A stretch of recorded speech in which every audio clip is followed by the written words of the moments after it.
got the original design TKO 600 installed into the Camaro, and we're fixing to swap it out for the new TKX transmission that Tremec is debuting this year.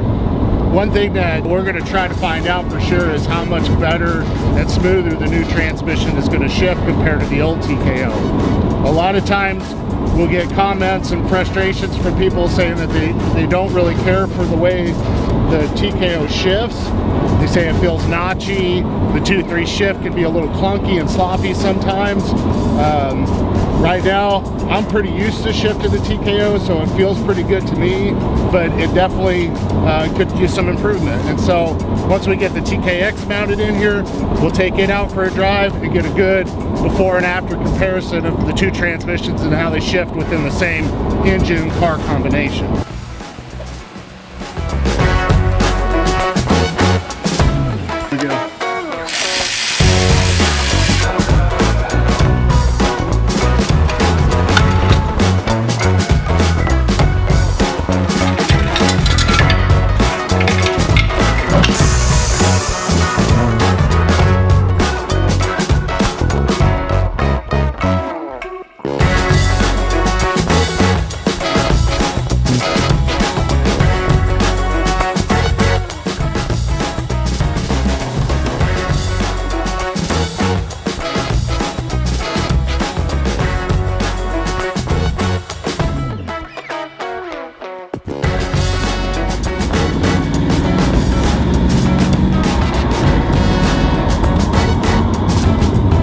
So we've got the new TKX 5-speed swapped into the Camaro after swapping out from the original design TKO 600 that was in here.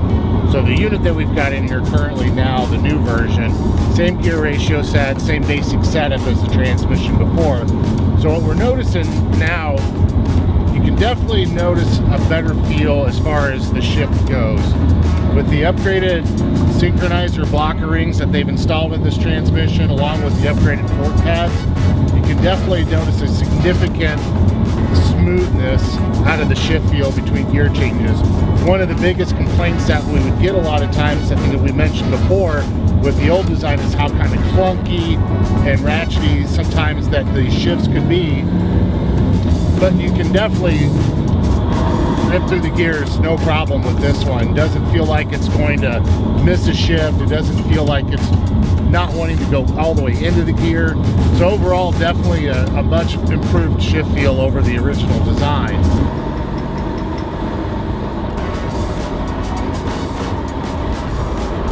You would see a lot of times is you would hit a brick wall at a certain RPM with the TKO with that just that single sintered bronze ring that the old design had. It was somewhat limited on shift RPM capacity, but with these being a carbon line blocker ring and with the upgraded fork pads, that shift RPM level should be able to go up quite high. Yeah, we're definitely interested in see what comes from here. So stay tuned as we continue to test the new TKX transmission and see how it performs over the old TKO style. See you later.